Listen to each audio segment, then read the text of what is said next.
Okay, so welcome to this session. I can start now, right? Okay. So welcome to this session about advanced search for your legacy application.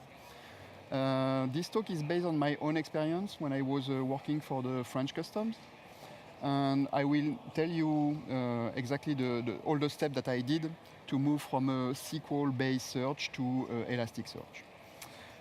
So my name is David Pilato, and and while I will be speaking, please don't forget to ask your question on Slido.com. Maybe I won't have enough time to answer the question at the end, but I will answer on Twitter. So anyway, please feel free to ask for your questions. At Elastic, we are a company who is building several open source projects. We have Elasticsearch. This is the one we are going to focus on.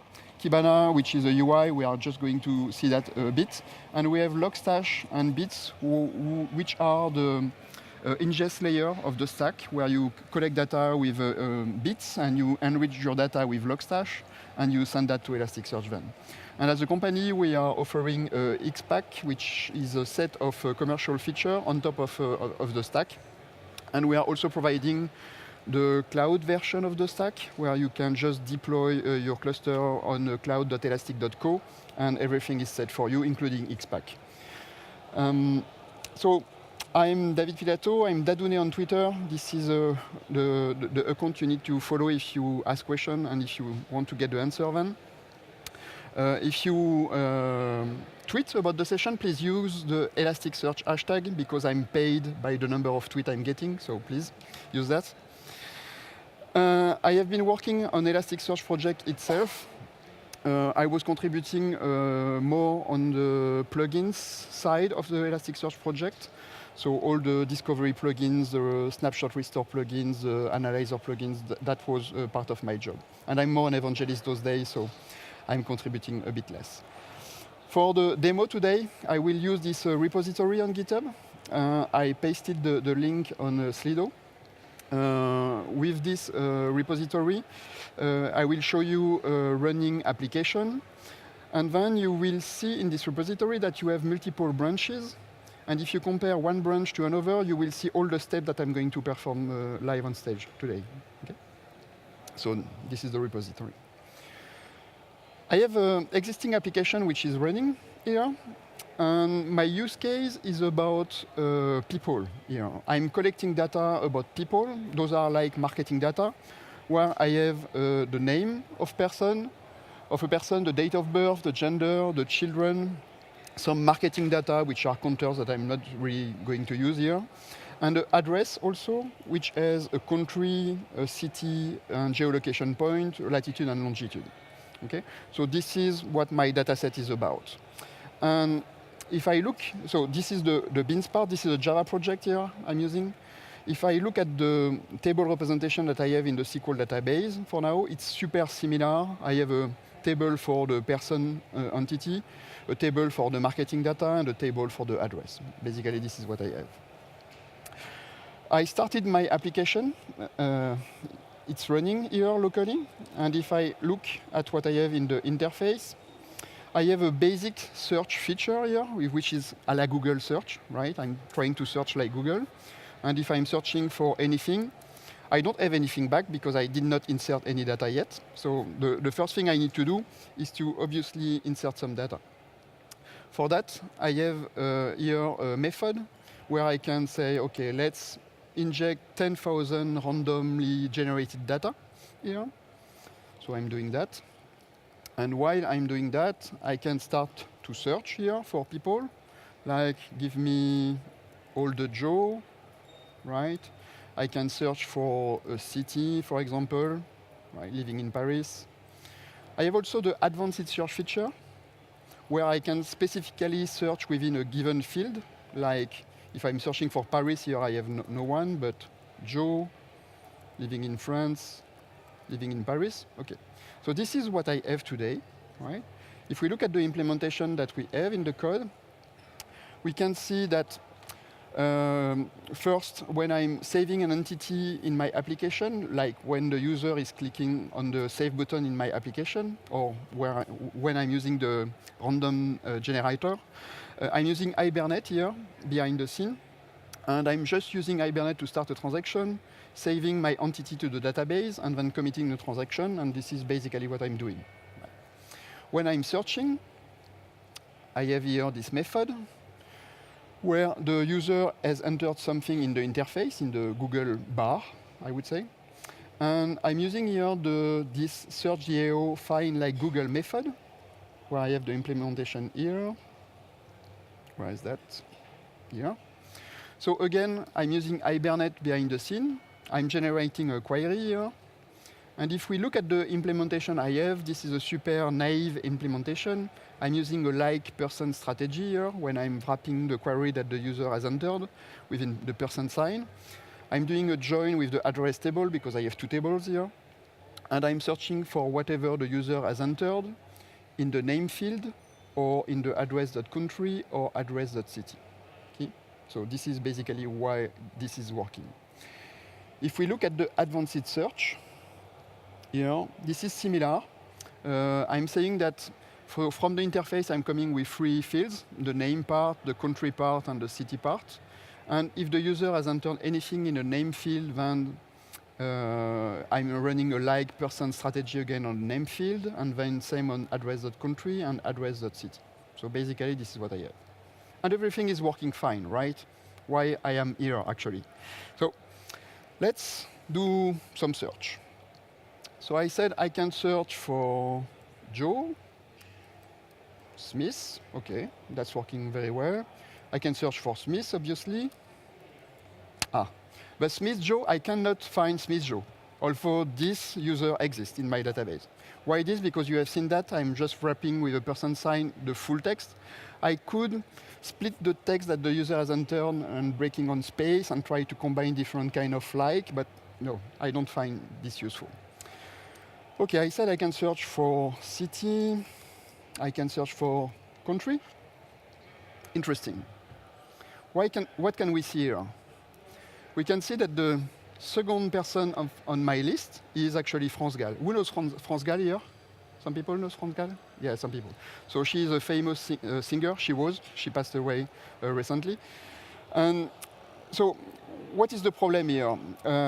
France Gall is on the second position on the list. And actually, for my dataset, I feel like that France Gall should be on the top of the list because this name is super unique in my dataset.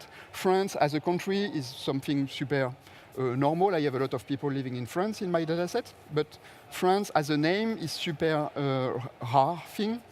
So I have a question here about relevancy, right? I have only a few results.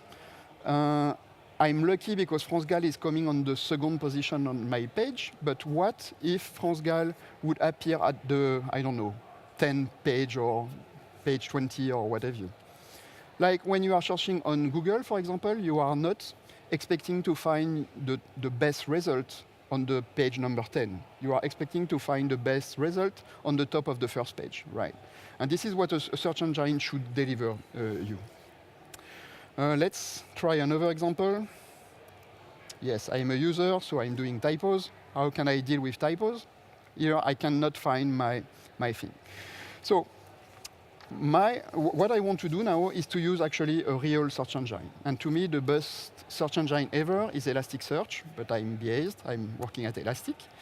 And because I want to use Elasticsearch, the question is, how can I send my data to Elasticsearch, to the system now? So you have multiple strategies for that. You can use an ETL, like Talend, for example, or Mule ESB, or Logstash. So with an ETL, you can run a query every 5 minutes, for example, get the data that you have in the database, transform that to JSON documents, and then send that to Elasticsearch. But what is the problem with that?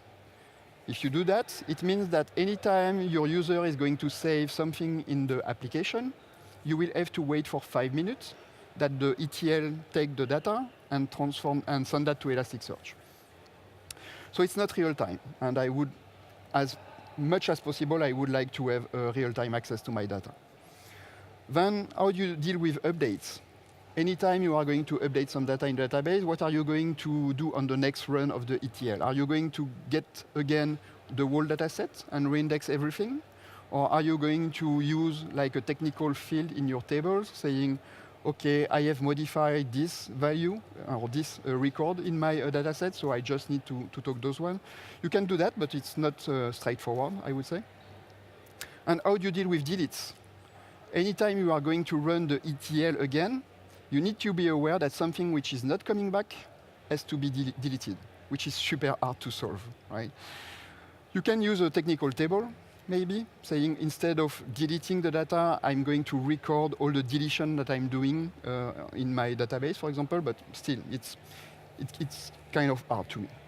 So the ideal thing to do, in my opinion, if you have access to the application which is generating the data, then just send the data and all the events that you want on your data in the same transactions as you are sending the data to the database. And this is exactly what I'm going to do now. So, first thing first, I'm using Java here, and I have a project. So I'm going to add Elasticsearch as a dependency on my project. So I have this one. So here I'm using the latest version of Elasticsearch that we have been released. And I'm using the high-level client. This is the name that we have. So what I said that when I want to save an object in my database here, in the same transaction, I want to send it to Elasticsearch. So I'm going to create an Elasticsearch DAO class, and I'm going to save this entity.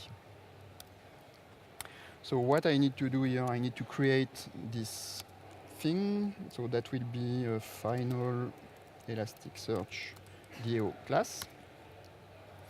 And I'm going to create this class, DAO package. I'm using here a framework named Restix. This is like Spring Boot, for those who know Spring Boot. So with that, I can benefit from injection of components and all that stuff. So I'm going to annotate this one. And then I can inject that in my constructor. OK. So I have my Elasticsearch DAO class here. And the first thing I need to do is to implement this save method. So let's save an object. I don't need any result back. What I need to have to communicate with Elasticsearch, the first thing I need to have is obviously the Elasticsearch client itself.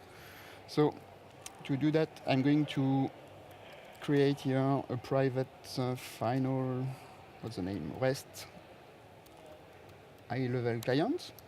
This will be my AS client, why not? And I'm going to build that, oops, sorry. I'm going to build that in the constructor. So how do you build a client for Elasticsearch? You create a REST high-level client instance, and then you are basically saying that you are going to connect this client to this port, which is where Elasticsearch by default is exposing the REST interface. So I'm just going to connect to the default values here. The second thing I need to send to Elasticsearch JSON documents. Elasticsearch only speaks JSON, so you need to transform your bins to JSON documents. Unfortunately, in Java, we have a nice library named Jackson. This is providing an object mapper class that I'm going to use here. And as I have already that here, I can inject it here. Inject here my mapper. OK. So let's implement that now. First thing I need to do is to take my mapper to transform my documents as a string representation of the JSON, of the bin, sorry, or as bytes, what have you. So here, this is what I'm doing. I'm just transforming my entity to a JSON document. And this is my JSON. Second thing I need to do, I need to call my client. And I'm going to create the index, to call the index method, sorry, with the index request. What I need to tell Elasticsearch is what is the index name. Elasticsearch is a multi-tenancy server, so you can have multiple indices for multiple purposes. But here, that will be my person index. What is the type you want to use? So types are deprecated in Elasticsearch, so I'm going to use doc here. And I can provide an ID. That will be the ID that has been generated by Hibernate. I'm missing something. I need also to tell Elasticsearch what is the JSON content itself. So this is what has been generated, and this will be a JSON type, content type. So basically, with those 2 lines of code, I'm able to transform my entity to JSON document and send that to Elasticsearch, okay? In the same transaction. Let's compile that, and let's see what is happening.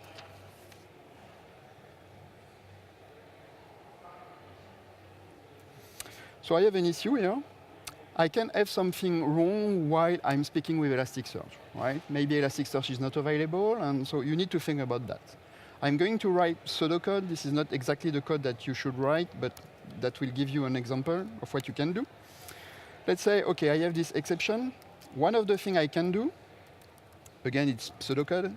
I can say, okay, I can roll back the current transaction because I don't want to save the data in my database because I'm not able to save in Elasticsearch. Okay. In fact, I don't want to do that. And when I was working for the French customs, I did not want to do that because it was super important for my use case that whenever a user clicks on the save button, the data is saved within the database. Whatever is happening on the search engine part, I don't care about it. I just want it to be saved in the database. Okay?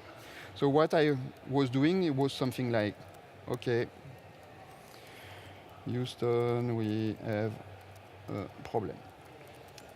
So a nice message to your ops team. Okay. Actually, what I was doing, I was sending the bin to a message queue system, like an error queue. And anytime Elasticsearch was back, I was able to read again the queue and send all the events that I was not able to proceed before. Okay. Let me show you what you can do for the delete operation. It's super easy as well. In the same transaction where you delete something in the database, you can call Elasticsearch, create a delete method, and say, I want to delete a person by its ID. And then you create the method. This is the ID, whatever. And you can call again the client, call the delete method, a delete request. What is the index name? Person. What is the type? Doc. And what is the ID? The ID. Okay. I'm almost done for the first part. I'm missing an important piece, which is Elasticsearch itself. Of course, I need to start Elasticsearch. Elasticsearch is not running here on my system. So what I'm using here, I'm using Docker Compose. So I have a simple image that you can find in the repository later. So I'm just going to start Docker Compose. So it will start Elasticsearch and Kibana all together. So I will be able to use Kibana later, and actually anytime soon. So it's starting version 6.2.3. Yeah. And while this is starting, I'm going to restart my application.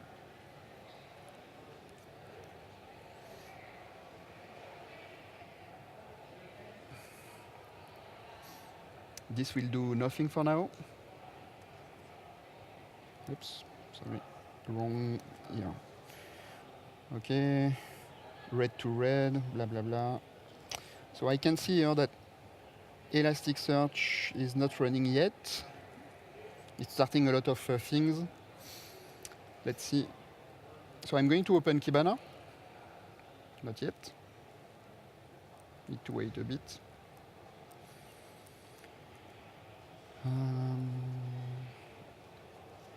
Should be there. Yeah, it's here. Okay. So I have now my Kibana running. What I'm going to use the dev console. The dev console is super handy to just send a curl request to Elasticsearch without the issue that you can have on Windows, for example, or what have you. And you have auto-completion, so it's super handy. What I can check is that I have no index name person yet. I did not insert any data. So this is the first thing I'm going to do. I'm going to send now some data in my both SQL database and Elasticsearch. So let's send 1,000 documents. If you notice that the rate is much lower than we have seen before for the database. Injecting the database, it was around 150, maybe 200, I don't remember, but it was much more than that. I'm going to explain that, but later. And what we can, look at is here in the console now. If I'm running that again, I can see that I have documents coming in Elasticsearch.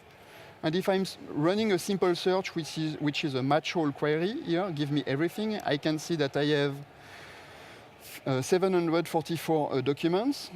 And those are the first documents that has been generated. So you can see here the JSON representation of the documents of the entities that we are dealing with. Okay, so good so far. So yeah, it's done. But still, when we are searching here, we are still using the database for searching. We have the data in Elasticsearch, but we are not using Elasticsearch yet to search. So let's do some over transformation.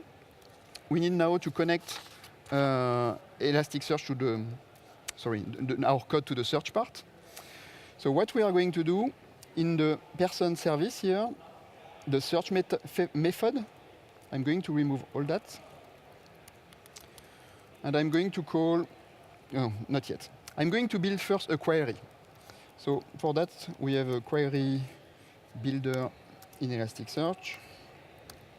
And what I'm going to say that if I have nothing entered by the user, then the query I want to run on Elasticsearch side is what we call the match all query, which means give me everything that you have. Otherwise, the query I want to build is what we call here a multi-match query. What the user is searching for, Q. And we can say, OK, I want to search within the field name. I want to search in address.country. I want to search in address.city. And because everything is indexed by default in Elasticsearch, you can also search in gender if you wish. Why not? Then I'm going to use my Elasticsearch DAO class again, and I'm going to create a search method where I'm passing the query, and I'm going to show you how you can deal with pagination, basically. So let's create this method. What you need to do, take the client and run a search operation. You need a search request. You can search across multiple indices. As I said, this is a multi-tenancy server. But here I just want to search within the index name person. I can have an exception. I need to provide what we call a search source builder. What is the query? The query that we defined before. And to deal with pagination, it's super easy. You have from and size parameter. So this is the offset and the size of the page, basically. Yes. So what is that? I have a response, and I'm going to return this response to the caller. OK. And because my talk is about the backend and not the front-end, my application is not that legacy. So I'm using AngularJS and JSON on the front end. So I can just return the JSON itself to the front end. And I'm cheating a bit on the front end. OK, I think I'm done for the normal search. Let's do the same thing for the advanced search. I'm going to type super fast. Oops. Demo. Here we go. So what I'm doing here, I'm saying that, I did not import the right class. Sorry. Oof, that was not this one. I think it's better. Where is that now? Where is my search? I'm sorry, it's here. So I'm saying that if you have nothing in the name form, nothing in the country, nothing in the city, then run a match all query. Otherwise, you are going to build a Boolean query. And if you have anything entered in a name field, then it must match on the name field. That's easy to read. If you have entered anything in the country part of the form, then it must match on the address.country field. And same for the address.city. Okay, super easy. What I need to do now, I think I'm done, yeah. So I'm going to restart my application. Here. And see how the search is working now. Okay. Let's search again. So now I'm using the match all query by Elasticsearch. And I can search for Joe. Okay. So it's working, but not the full term, as you can see, right? Sorry, not the part of the term that I'm looking for, only for the full terms. Let's search for, what have you, the gender, male, okay. Let's search for France. Interesting. Okay, you can see the immediate effect that France-Gall is on the top of the list. And on the right, you can see also the score that Elasticsearch has been computed. It means here that France-Gall is much more relevant because of the frequency of the term France in the name field than I have this as the first result here. Okay, that's good. Let's have a look at the advanced search. Yes, you have a question, but I need a mic, I think, for the question. We do that later? Yeah, at the end. Can you keep the question for later? Yeah, I'm sorry. So if the advanced search is the same, I need to have the full term, France, living in Paris. So it's working, but not exactly as it was working before. So we need to fix two things. The fact that if I'm searching for subterms, it's not working. And the other thing I want to fix is that, right? It's a super bad rate, injection rate. I need to fix that. So let's try to fix this one first. The reason it's super slow is that because anytime, it's not this one, this one. Anytime I'm sending a document to Elasticsearch, I'm doing a simple HTTP call, and then I'm going back. I'm getting back the result. So HTTP call, one by one. This is super time consuming. We have a better API in Elasticsearch for that. The name is named the bulk API, and in Java we have a super nice class named the bulk processor. So I'm going to explain that. So I'm building here a bulk processor. So the bulk API consists of putting a lot of requests in Elasticsearch, like doing batches to Elasticsearch. And sometimes you call the bulk API with, I don't know, 10,000 of actions, and with one HTTP call, you index 10,000 of documents at once. Basically, this is what we are doing. So what I'm doing here, I'm saying I'm building this bulk processor class, and I'm saying that every 10,000 action, flush what you have to Elasticsearch. So I'm going to add actions to the bulk processor, and every 10,000, flush that to Elasticsearch using the bulk API. And even though you don't have 10,000 actions in your bulk, then every 5 seconds, flush what you have in Elasticsearch. Okay? This is what I'm doing. So I need to change a bit this code. Instead of calling the index operation, I'm going to use the bulk processor, and I'm going to add the index request to the bulk processor. I can do the same thing for deletion. This is exactly the same thing. Okay, so this has been fixed, hopefully. We will see the result in a moment. The second thing I need to fix is the fact that when I'm searching for Joe, it's not working. Why it's not working? It's because of the defaults of Elasticsearch. By default, Elasticsearch is generating a schema out of the data that you are sending to Elasticsearch, and Elasticsearch is trying to do whatever it can, depending on your data. So it does not know what you really want to achieve with the server. So this schema, you can see it when you do a get person underscore mapping.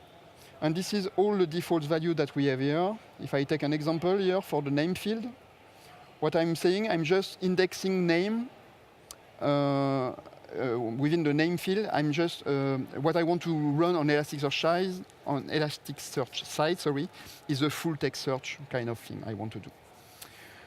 But what happens when you index a document behind the scene?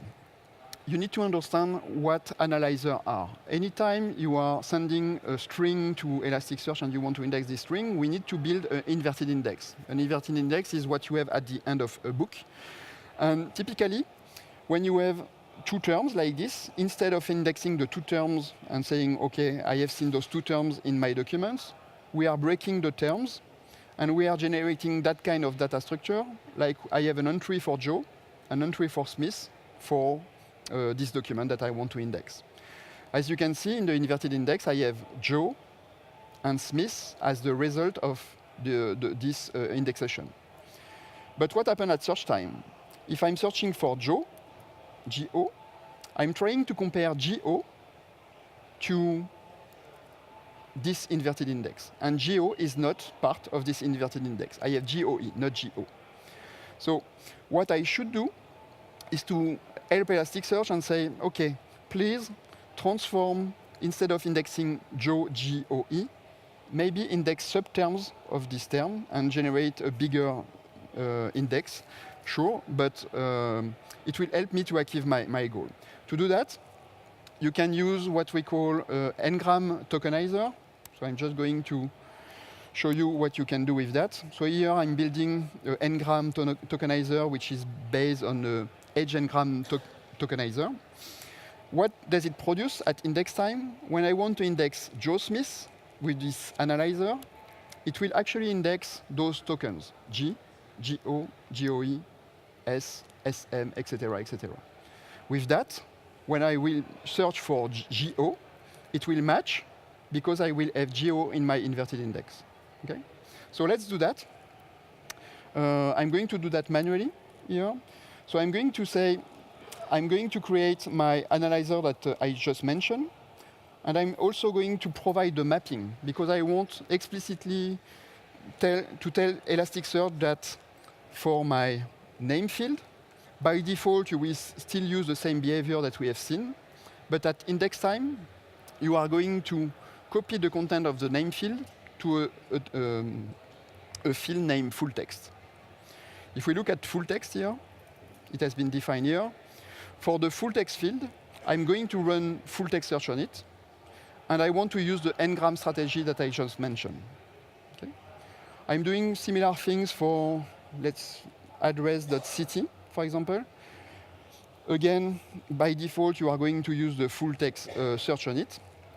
Then I'm going, the full terms by default. Then I'm also going to copy the content of address.ct in the full text field, which is going to be indexed with the n-gram strategy. And also I'm going to generate two other subfields. One is address.ct.autocomplete, where I'm using the same n-gram strategy. And I'm also going to generate address.ct.ags, which is of type keywords, which means I don't want to run full text search on it, but I want to be able to compute aggregations, or I want to be able to sort, for example, on that field. So let's do that. OK, I have my index created. And then what I need to do, I think that's all what I need to do. Yeah, it has been deleted. Yeah. So I can restart again my application.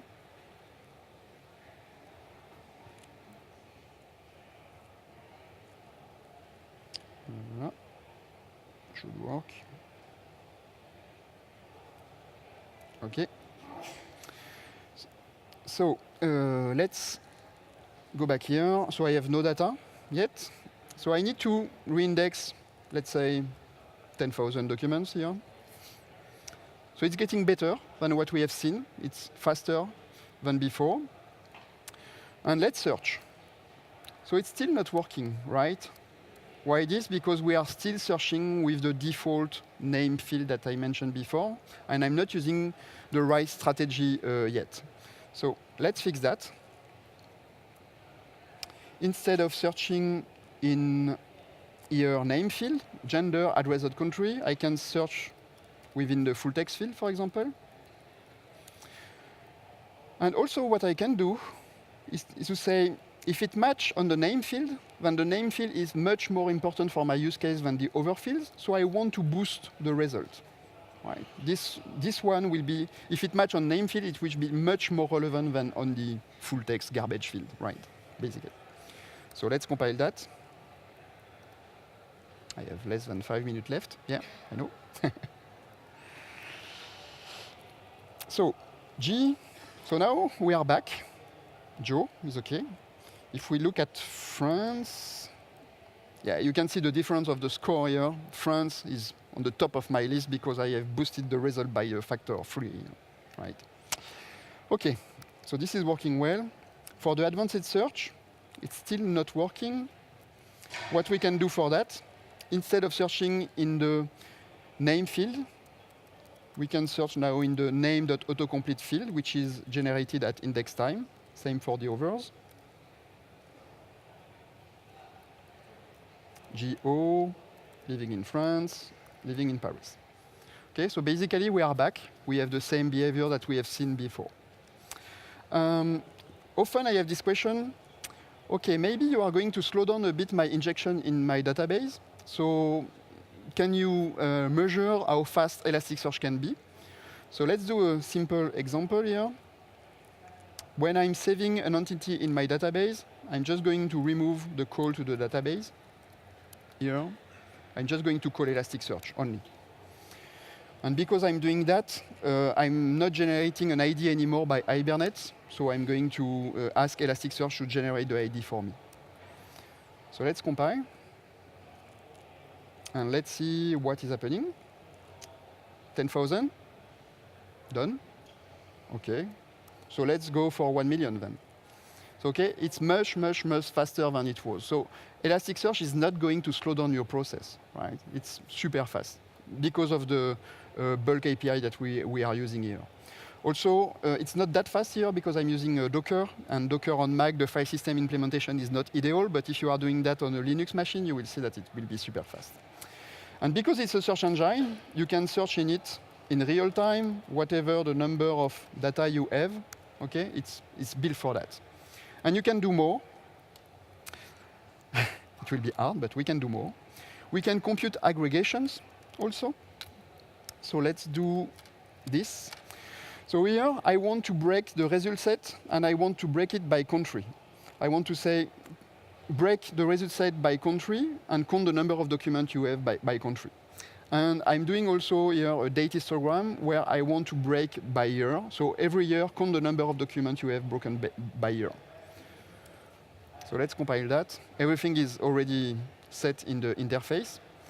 If I'm searching now for my result set, here you can see the distribution of my document broken by country or broken by 10 years. If I'm searching for Joe, I have my result set. So I can basically implement facet in navigation. I don't have time for that now. And you can do more. You can do advanced. I'm not sure I have time to do that. No, I'm not sure I have time. No, I don't have time to do that, so I'm just going to roll back that. OK. Next, the last thing I want to do is to show you that if I have a typo somewhere, like, where was that? Here, I can introduce a fuzziness factor and say, OK, I'm allowing one edit distance in words, in terms. Like if I'm searching for G Smooth, I still have results here, whatever is it. OK, I can get back some results from the Elasticsearch. Oh, by the way, I'm done with the injection. I have a few minutes left. No, 1 minute left, sorry, actually. So I'm just going to define here in Kibana index pattern. That will be it, just to show you what you can do once you have indexed your data in Elasticsearch. I need to import my object here. So basically, you define all that stuff yourself, and then you can build visualization and dashboards. So this is, with Kibana, you are here looking at the whole data set, and using the aggregation that I mentioned, you can visualize the aggregation. So for example, if I'm searching for Joe, here, I can have the distribution of my Joe living in the 70s, who are females, living in France. And I can also locate those people, etc., etc., etc. I don't have time to show you more than that. I'm sorry about this. I hope you enjoyed the session, and you have some stickers in the front, and I will be happy to answer your question that you asked for on slido.com on Twitter. Thank you.